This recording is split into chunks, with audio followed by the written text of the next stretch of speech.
ओम शिवम दोस्तों, जय Hind, Vande Mataram.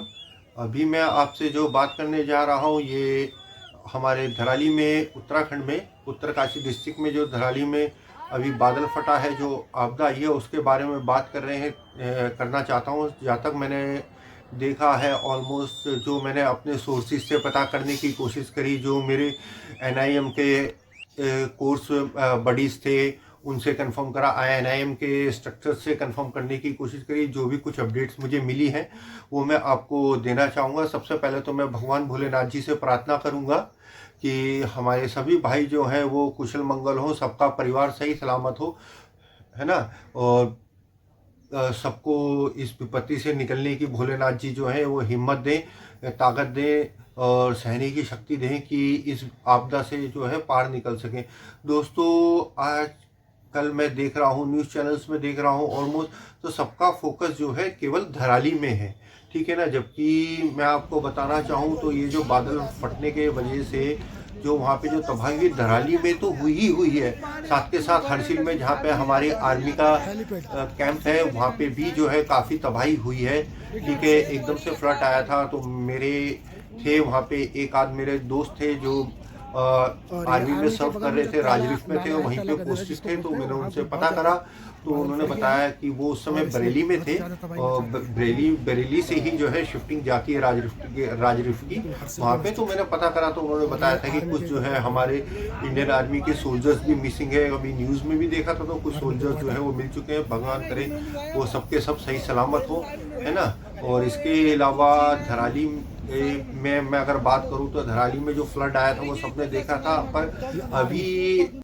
It's not over. मैं बोलूँ तो क्यों, क्योंकि धराली से थोड़ा सा ऊपर अगर आप जाएंगे तो वहाँ सतत ताल है एक ना, तो वहाँ पे एक ह्यूज अमाउंट ऑफ वाटर, ताल है तो ऑब्वियसली बात है ह्यूज अमाउंट ऑफ वाटर है। तो वो एक तरफ से मुझे लगता है कि वो एक ना टाइम बम टाइप का है कि अगर भगवान ना करे अगर वहाँ पे दोबारा बादल फटा या हैवी रेनफॉल हुआ, जो ताल है उसकी कैपेसिटी से ज़्यादा पानी अगर इकट्ठा हुआ, फोर्स में एकदम से आया, तो वो अगर ताल अगर टूटता है, जैसे केदार में टूटा था, आपको याद हो बाबा केदारनाथ जी में जो ताल टूटा था, तो वो चुरकुटिया ताल गांधी सरोवर के टूटने से वहाँ पे आपदा आई थी। तो वो सेम उसी तरीके का जो है वो वहाँ पे भी बन रहा है, ठीक है। धराली में मैंने, मेरे एक फ्रेंड थे जो विक्की, एक विक्की परवार नाम था उनका, वो एनआईएम में जो है इंस्ट्रक्टर भी हैं। और अभी जहाँ तक जो है अपडेट जो मेरे को मिली है, मैंने कोशिश करी कई बार विक्की से संपर्क करने की, मैं संपर्क नहीं कर पाया। मे भी शायद नेटवर्क प्रॉब्लम हो या पर मैं भगवान भोलेनाथ से दुआ करता हूँ कि ठीक सीख सलामत हो। अभी जब तक मैंने कंफर्म करा है तो एनडीआरएफ जो है वहाँ पे पहुँच चुकी है, हमारे आईटीबीपी के जवान वहाँ पे पहुँच चुके हैं, इसके साथ साथ हमारे इंडियन आर्मी के जवान भी पहुँच चुके हैं। और मेरा इंस्टीट्यूट एनआईएम से भी जो है रेस्क्यू टीम वहाँ पे पहुँची है। अगर मैं फिजिकली फिट होता तो मैं भी जरूर जाने की कोशिश करता, या कम से कम एनआईएम में तो संपर्क करता कि मैं रेस्क्यू टीम का पार्ट हो सकूं, अपने भाइयों की मदद कर सकूं। क्या फायदा हुआ हमारा माउंटेनियरिंग कोर्स करने का अगर हम इस आपदा की घड़ी में अपने भाइयों की मदद ही ना कर पाए, तो है ना।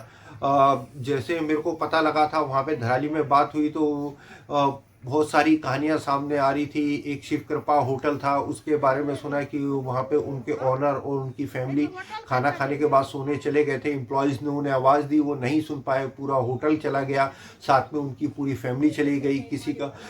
और सबसे बड़ी बात, वहाँ पे इस टाइम पे अभी जो है लोकल मेला चल रहा था, तो लोग मेले के चक्कर में भी दिन का टाइम था तो लोग खाना खाने के लिए अपने घर पे गए थे और फिर उसके बाद आना था। कुछ एरिया जो है वो बच गया, कुछ एरिया जो है तबाह हो गया। आप धराली में देखेंगे तो धराली मार्केट तो पूरी पूरी की तरह पूरी की पूरी साफ ही हो रखी है।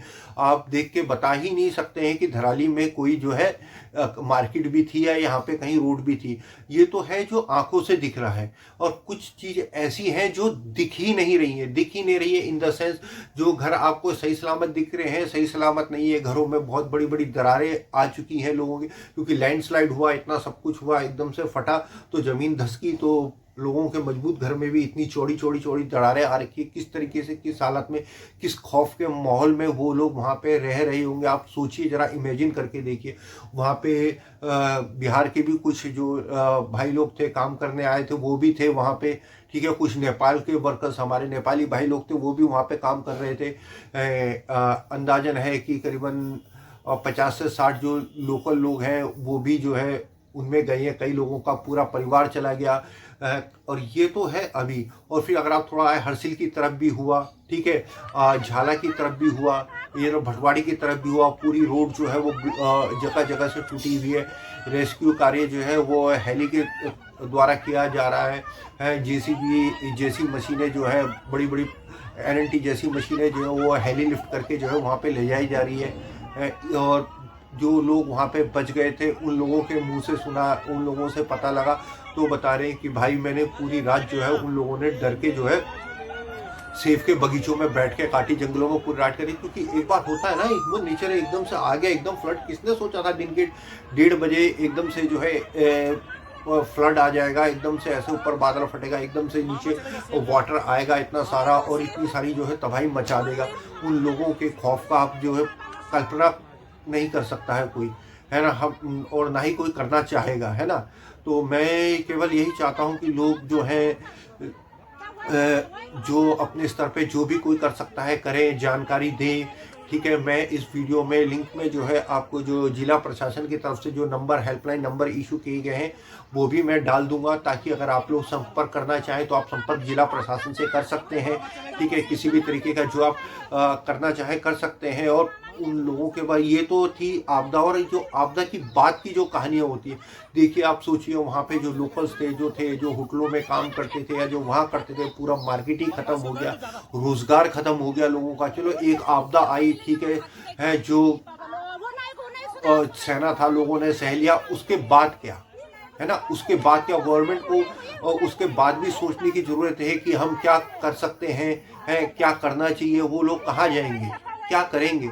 किसी का पूरा घर चला गया, किसी का पूरा परिवार चला गया, कोई अपने घर में एक लौता ही बचा है, ठीक है, रोजगार का कोई साधन नहीं। फिर अभी बात सुनो तो नेता लोग कहते हैं कि बीच में बातें आ रही थी कि डेवलपमेंट हो रहा है, रोड किनारे लोग जो है अपने रोजगार के साधन खोलते हैं, शॉप खोलते हैं, होटल खोलते हैं। आपदा आती है तो वो देखते नहीं है, वो लोग देखते नहीं, ऐसी बना आपदा आती है तो इससे ज्यादा नुकसान होता है। तो फिर आप लोग उनको रोजगार दिए ना, क्या करें वो। पहाड़ में पहाड़ी एक खत्म होते जा रहे हैं, पहाड़ी खाली होता जा रहा है, कहाँ जाए पहाड़ी। ना पहाड़ में कोई कंपनी है, ना कोई गवर्नमेंट रोजगार है, ना कोई प्राइवेट रोजगार है। आदमी केवल एक भरोसा है टूरिस्ट का और गवर्नमेंट जॉब्स का, ठीक है। गवर्नमेंट जॉब हर किसी को मिलती नहीं है। सबसे पहली बात तो हम पहाड़ी लोग कि हर किसी की तमन्ना रहती है जो फिजिकली फिट रहता है और हर कोई इंडियन आर्मी ज्वाइन करना चाहता है। और मैंने अपनी उसमें आज तक कोई ऐसा पहाड़ी नहीं देखा जो फिजिकल फिट है, जिसने 12th पास करी है, उसने आर्मी की भर्ती ट्राई ना करी हो। जब तक उसकी एज होती है तब तक वो आर्मी के लिए ट्राई करता है, उसके बाद अदर सोर्सेज देखता है, होटल में नौकरी करने बाहर जाता है, ठीक है। जो होटल में बाहर नहीं जा पाता, नहीं कर पाता, वो गाँव में रहता है, वो दुकान नहीं खोलेगा, वो कुछ नहीं करेगा, कुछ ना कुछ तो देखेगा ना, आय का साधन तो चाहिए। तो उस बारे में कोई सोचता है, कोई नहीं सोचता है। ये लोग क्या करेंगे, कहाँ जाएंगे, जिनका घर ही नहीं रहा, गांव तबाह हो गया। अभी सतत ताल जो है वो टाइम बम की तरह जो है ऊपर बना हुआ है, ठीक है। भगवान ना करे अगर दोबारा कभी ऐसा अगर बादल फटता है, हैवी रेन होता है, उसमें पानी की क्वांटिटी बढ़ती है, अगर वो जो है ताल अगर फट जाता है तो उसके बाद जो है दोबारा तबाही आने की आशंका बनी हुई है। वो लोग किस खौफ के उसमें जी रहे होंगे, आप लोग जरा सोच के देखिए, जरा महसूस करके देखिए, कल्पना कीजिए किस तरीके से सोच रहे होंगे। वो सारी वीडियोस जो है उस टाइम की जो है आपदा की, वो तो मैंने लगाई रखी है, आप देख ही सकते हैं इसमें कि किस तरीके से फ्लड आया था। इंसान क्या कर लेगा, 1 मिनट का भी मौका नहीं मिला। ताश के घरों की तरह जो है 2-2 मंजिले, 3-3 मंजिले इमारतें ऐसे बह रही है जैसे ताश के घर बह रहे।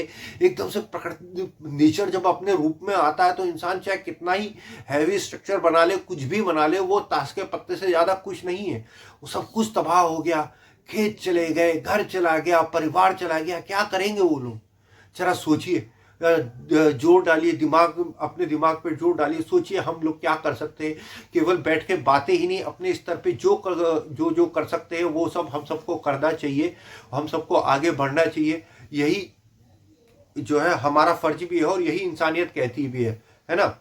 हमें जो अपनी तरफ से हो सके वो बेटर, वो उन सब अपने भाई लोगों को करना चाहिए और उन्हें हिम्मत देनी चाहिए, सांत्वना देनी चाहिए, और जो कुछ कर सकते हैं अपने स्तर पे करना चाहिए। अभी पता लगा था कि कुछ लोगों को हेली से रेस्क्यू करा जा रहा है, कुछ लोगों को जो है आर्मी कैंप में ले जाया गया है। वहाँ पे आर्मी कैंप में जो है आप मेरे को पता लगा है, जो मेरे को अपडेट्स मिली है कि 350-400 लोग जो है वहाँ पे हैं। आईटीबीपी का ट्रांजेक्शन कैंप है वहाँ पे लंका के पास में, ठीक है। वहाँ पे मैं उस कैंप में रहा भी हूँ जब मैंने माउंट गंगोत्री 3 क्लाइम करा था आईटीबीपी के साथ, तो मैं उस ट्रांजेक्शन कैंप में रुका भी हूँ है। तो वहाँ पे आईटीबीपी के जवान भी पहुंचे, पर वो क्या कर लेंगे, आर्मी वाले हैं, आईटीबीपी वाले या फिर क्या कर लेंगे जब मलबा इतना रनिंग बह रहा है।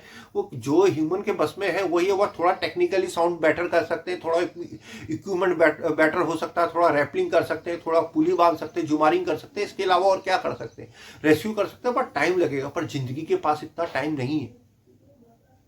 एक सेकंड में पता नहीं कितनी जानें चली गई, कितने परिवार तबाह हो गए हैं। हंसता खेलता पूरा बाजार, जो भाई लोग गए हैं गंगोत्री गए हैं वो जानते हैं गंगोत्री से हरतेल की तरफ अगर आप आए तो 20 किलोमीटर में गंगोत्री से जो है धराली पड़ता है।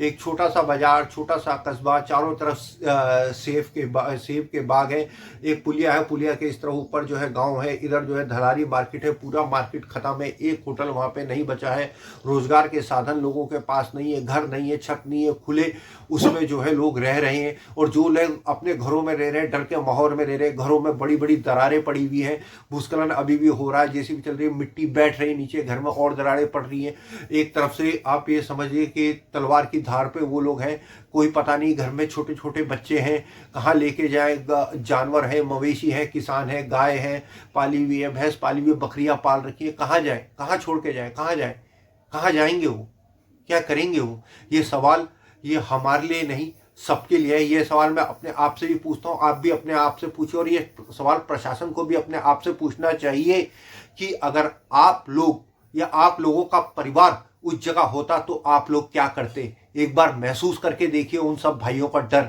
है, उन सब भाइयों की मजबूरी, किस तरीके से वो जी रहे हैं। ऐसे ही नहीं कहते पहाड़ की जिंदगी पहाड़ से ज्यादा कठिन होती है, इसीलिए कठिन होती है। भूस्खलन आना, पुश्ते टूटना, ये पहाड़ों में आज की बात नहीं है, ये पता नहीं कितने सालों से होता आ रहा है। अब सोशल मीडिया आया है, न्यूज चैनल एक्टिवेट हो गए, केदारनाथ जी की आपदा आई उसके बाद से थोड़ा हाईलाइट हो गया, तो हर बात में हर बार जो है प्रशासन पहुंचा। उससे पहले क्या, किसने पहाड़ों की सुध ली और किसने पहाड़ियों की सुध ली, पता नहीं कितने मरे, कितने मर गए और कितने मरते गए, है ना। आज से नहीं, ये पुरानी बात है। तो सरकार को चाहिए कि केवल खाना पूर्ति ना करें, कुछ ऐसे कदम उठाएं उन भाइयों के लिए, कुछ ऐसा करें कि जो वाकई में उनके जख्म में मरहम देने वाला हो, केवल जवानी खर्चा पूर्ति ना हो। बस इसी के साथ मैं इस वीडियो का विराम देना चाहूंगा। जय हिंद, वंदे मातरम, भारत माता की जय की जय की जय की जय।